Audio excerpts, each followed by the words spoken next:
ছাত্ৰ ছাত্ৰীসকল আজি এই ভিডিঅ'টোত মই ভইচ চেঞ্জৰ সম্পৰ্কত তোমালোকক দ্বিতীয়টো খণ্ড লৈ আহিছোঁ।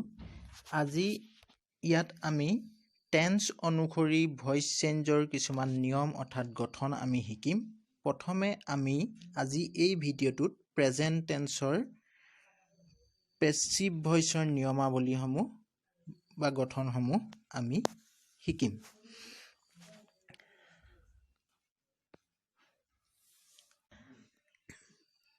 ইয়াৰ প্ৰথমটো সেন্টেন্স চোৱা তোমালোকে ইয়াত হি প্লেজ ক্ৰিকেট।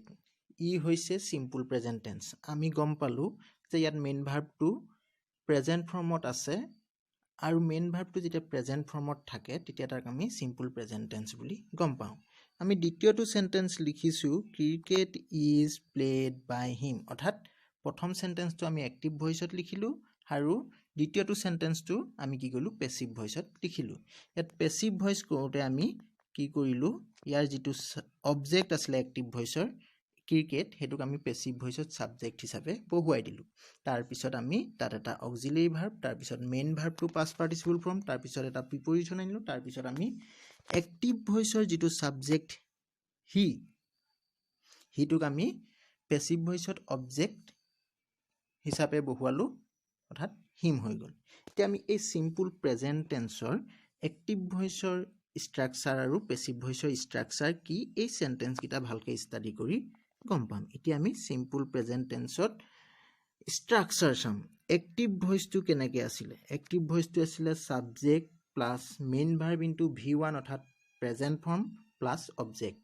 এইটো হ'ল তাৰ উদাহৰণ। এতিয়া আহিলে পেছিভ ভইচত সিম্পল প্ৰেজেন্ট টেন্সৰ স্ট্ৰাকচাৰ। প্ৰথমে আমি ক্ৰিকেটটো আনিলো, অৰ্থাৎ যিটো অবজেক্ট আছিল এক্টিভ ভইচত তাক আমি সাবজেক্ট হিচাপে বহুৱাই দিলো। তাৰ পিছত আমি সাবজেক্টৰ পিছত পেছিভ ভইচত সদায় এটা অক্সিলাৰি ভাৰ্ব আনিম। এতিয়া সিম্পল প্ৰেজেন্ট টেন্সত পেছিভ ভইচত অক্সিলাৰি ভাৰ্ব হিচাপে আমি কি ব্যৱহাৰ কৰিম? এম ইজ আৰ, এই তিনটাৰ ভিতৰত এটা। কেতিয়া এম হয়, কেতিয়া ইজ হয়, কেতিয়া আৰ হয় তোমালোকে জানা, তথাপিও মই এবাৰ অনুকিয়াই দিছো। আই হলে এম হয়, উই হলে আৰ হয়, ইউ হলে আৰ হ'ব, ইউ হলেও আৰ হ'ব, হি সি ইট হলে ইজ হ'ব, দে হলে আৰ হ'ব। তাৰপিছত আমি কি কৰিম প্লাস মেইন ভাৰ্ব পাইছো যিটো নেকি পাষ্ট পাৰ্টিসিপল ফৰ্ম। ইয়াত প্লেৰ পাষ্ট পাৰ্টিসিপল ফৰ্ম আমি প্লেড লিখিলো। আমি এটা কথা জানো যিকোনো পেছিভ ভইচত মেইন ভাৰ্বটো পাষ্ট পাৰ্টিসিপল ফৰ্মত বহে। তাৰ পিছত আমি এটা প্ৰিপজিশন পালো, মোস্টলি বাই প্ৰিপজিশন বহে, ইয়াতো হে বাই প্ৰিপজিশনে বহিলে। তাৰ পিছত আমি যিটো এক্টিভ ভইচৰ সাবজেক্ট আছিলে তাক আমি পেছিভ ভইচত অবজেক্ট হিচাপে বহুৱাই দিলো। এইটোৱে হ'ল সিম্পল প্ৰেজেন্ট টেন্সৰ পেছিভ ভইচৰ স্ট্ৰাকচাৰ। একেবাৰে সহজ। এতিয়া আমি যাম অন্য এটা সেন্টেন্সলৈ। ইয়াত এই নীলা আখৰৰ সেন্টেন্সটোলৈ মন কৰা হওঁ। ইয়াত আছে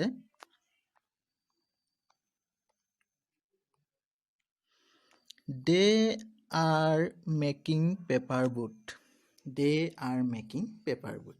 আৰু সেই একেটা সেন্টেন্সকে আমি অন্য এভাগে লিখিলো paper boat is being made by them। আমি কি কৰিলো তাক অন্য এভাগে কেনেকে লিখিলো paper boat is being made by them। এতিয়া আমি গম পালো প্ৰথমটো সেন্টেন্স আছে ওপৰৰ সেন্টেন্সটো আছে প্ৰেজেন্ট কন্টিনিউয়াস টেন্সত। আমি দ্বিতীয়টো সেন্টেন্স কি কৰিলো প্ৰেজেন্ট কন্টিনিউয়াস টেন্সতে লিখিছো, কিন্তু ভইচটো বেলেগ। প্ৰথমটোত আমি এক্টিভ ভইচত লিখিলো আৰু দ্বিতীয়টো আমি পেছিভ ভইচত লিখিলো। এতিয়া দ্বিতীয়টো আমি পেছিভ ভইচত লিখিলো। এতিয়া আমি এই পেছিভ ভইচ আৰু এক্টিভ ভইচৰ স্ট্ৰাকচাৰখিনি কেনে হয় প্ৰেজেন্ট কন্টিনিউয়াস টেন্সত তাক জানিবৰ কাৰণে আমি এই দুইটা সেন্টেন্স ষ্টাডি কৰিম। আমি এতিয়া প্ৰেজেন্ট কন্টিনিউয়াস টেন্সৰ এক্টিভ ভইচৰ স্ট্ৰাকচাৰটো চাম। এক্টিভ ভইচৰ স্ট্ৰাকচাৰটো আছিলে সাবজেক্ট হিচাপে ইয়াত আছিলে দে। তাৰ পিছত আমি এটা বি ভাৰ্ব বহুৱাম, বি ভাৰ্ব প্ৰেজেন্ট কন্টিনিউয়াস হোৱাৰ কাৰণে তাত এম ইজ আৰ হ'ব। তাৰ পিছত মেইন ভাৰ্বটো প্ৰেজেন্ট পাৰ্টিসিপলত বহিব, অৰ্থাৎ মেইন ভাৰ্বটো প্ৰেজেন্ট ফৰ্ম তাৰ লগত আইএনজি যোগ হৈ থাকিব ইয়াত যেনেকে। তাৰ পিছত আমি পাম অবজেক্ট। এইটো হ'ল প্ৰেজেন্ট কন্টিনিউয়াস টেন্সৰ এক্টিভ ভইচৰ গঠন। এতিয়া আমি চাম পেসিভ ভয়েসৰ গঠনটো কেনেকুৱা হৈছে পেসিভ ভয়েসৰ গঠনটো হৈছে যেটো এক্টিভ ভয়েসৰ অবজেক্ট পেপাৰ বোট হেতুক আমি পেসিভ ভয়েসত সাবজেক্ট হিচাপে লিখিম অৰ্থাৎ paper boat is being made by them অৰ্থাৎ ইয়াৰ ষ্ট্ৰাকচাৰটো হ'ল সাবজেক্ট যেটো এক্টিভ ভয়েসত অবজেক্ট আছিলে তাৰ পিছত অক্সিলাৰি ভাৰ্ব ইয়াটো প্ৰেজেন্ট কন্টিনিউয়াস টেন্সটো আমি অক্সিলাৰি ভাৰ্ব am is are এই তিনটাৰ ভিতৰত এটা বহুৱাম তাৰ পিছত কন্টিনিউয়াস টেন্স যিকোনো কন্টিনিউয়াস টেন্সক আমি পেসিভ ভয়েস কৰিলে কি কৰিম এই বিং টু আনিম being b e i n g being তাৰ পিছত কি হ'ব মেইন ভাৰ্বটো আমি সদায় পাস্ট পাৰ্টিসিপল ফৰ্মত লিখিম আমি জানো যিকোনো পেসিভ ভয়েসত মেইন ভাৰ্বটো পাস্ট পাৰ্টিসিপল ফৰ্মত হয় তাৰ পিছত এটা প্ৰিপজিশন লাগিব তাৰ পিছত অবজেক্টটো আহিব যেটো নেকি এক্টিভ ভয়েসৰ সাবজেক্ট আছিল এটো হল প্ৰেজেন্ট কন্টিনিউয়াস টেন্সৰ পেসিভ ভয়েসৰ structure subject plus auxiliary verb am is are plus being plus main verb into past participle form plus preposition plus object ঠিক আছে ইয়াৰ পিছত আমি অন্য এটা সেন্টেন্স চাম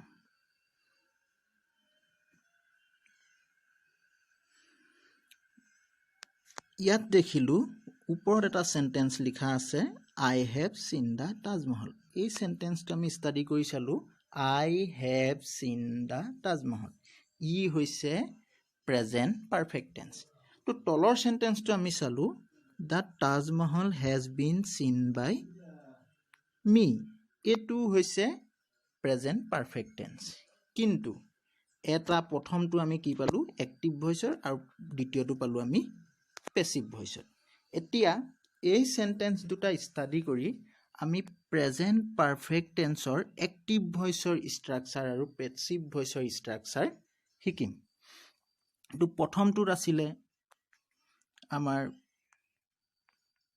I have seen the Taj Mahal তো প্ৰথম সেন্টেন্সটোত আমি কি পাইছিলো I টু হল সাবজেক্ট আমি জানো প্ৰেজেন্ট পাৰফেক্ট টেন্সত হ্যাভ ভাৰ্বৰ প্ৰয়োজন হয় তো হ্যাভ টু কেতিয়াবা হ্যাভ হৈ থাকে কেতিয়াবা হ্যাজ হৈ থাকে থাৰ্ড পাৰসন সিঙ্গুলাৰ নাম্বাৰ হলে হ্যাজ হৈ যায় তাৰপিছত আমি এটা কথা জানো যে প্ৰেজেন্ট পাৰফেক্ট টেন্সত মেইন ভাৰ্বটো সদায় পাস্ট পাৰ্টিসিপল ফৰ্মত বহে অকল প্ৰেজেন্ট পাৰফেক্টে নহয় যিকোনো পাৰফেক্ট টেন্সত মেইন ভাৰ্বটো সদায় পাস্ট পাৰ্টিসিপলত বহে আৰু তাৰ পিছত এটা অবজেক্ট ইয়াত দা তাজমহলটো হৈছে অবজেক্ট দা তাজমহলটো হৈছে অবজেক্ট তো এতিয়া আমি এক্টিভ ভয়েসৰ স্ট্ৰাকচাৰটো পালো এতিয়া যাম আমি পেসিভ ভয়েসৰ স্ট্ৰাকচাৰ পেসিভ ভয়েসৰ স্ট্ৰাকচাৰটো কি আছে আমি চাম তো পেসিভ ভয়েসত কি আছিল দা তাজমহল আমি সাবজেক্ট হিচাপে বহুৱালো যেটো এক্টিভ ভয়েসত অবজেক্ট হিচাপে আছিল তাৰ পিছত ইয়াত হ্যাভ অবলিক হ্যাজ আহিব অৰ্থাৎ the Taj Mahal third person singular number হোৱা কাৰণে ইয়াত আমি হ্যাজ বহুৱালো তাৰ পিছত যিকোনো পাৰফেক্ট টেন্সক আমি পেসিভ ভয়েস কৰোতে হ্যাভ ভাৰ্বৰ পাছত বিন টু বহুৱাম বিন তাৰ পিছত আমি জানো যিকোনো পেসিভ ভয়েসত মেইন ভাৰ্বটো সদায় পাস্ট পাৰ্টিসিপল ফৰ্মত থাকে সেইকাৰণে আমি ইয়াত সিন লিখিলো তাৰ পিছত এটা প্ৰিপজিশন লাগিব ইয়াত বাই প্ৰিপজিশন বহিলে যেহেতু বেছিকৈ বাই প্ৰিপজিশন বহে আৰু কেতিয়াবা ভাৰ্ব অনুসৰি প্ৰিপজিশনটো চেঞ্জ হয় হেতু আমি আগৰ ভিডিঅত আলোচনা কৰিছিলো তাৰ পিছত এটা অবজেক্ট আহে যেটো নেকি এক্টিভ ভয়েসৰ সাবজেক্ট ইয়াত এক্টিভ ভয়েসৰ সাবজেক্ট আছিল I টু ইয়াত আহি অবজেক্ট হল অৰ্থাৎ মি হিচাপে বহিলে এইখিনিতে আমি এতিয়া প্ৰেজেন্ট পাৰফেক্ট টেন্সৰ পেসিভ ভয়েসৰ স্ট্ৰাকচাৰটো পালো subject plus have oblique has plus been plus main verb into past participle form plus preposition plus object তো প্রেজেন্ট টেন্সৰ এই তিনিটা ভাগত আমি ভয়েস চেঞ্জ কৰিম প্ৰেজেন্ট পাৰফেক্ট কন্টিনিউয়াস টেন্সত যেহেতু ভয়েস চেঞ্জ কৰা নহয় খুব ৰেয়াৰলি হে ইউজ হয় গতিকেলৈ আমি প্ৰেজেন্ট পাৰফেক্ট কন্টিনিউয়াস টেন্সৰ পেসিভ ভয়েস কৰাৰ নিয়ম নিহিকু এটো আমাৰ ব্যৱহাৰ নহয় ধন্যবাদ ছাত্ৰ ছাত্ৰী আজিলৈ এই ভিডিঅটো ইমানতে সামৰিলো ইয়াৰ পৰৱৰ্তী ভিডিঅ'বিলাকত মই আকৌ টেন্স অনুসৰি ভয়েস চেঞ্জৰ নিয়মবিলাক তোমালোকৰ আগত ক'ম আৰু তোমালোকৰ লগত আলোচনা কৰিম।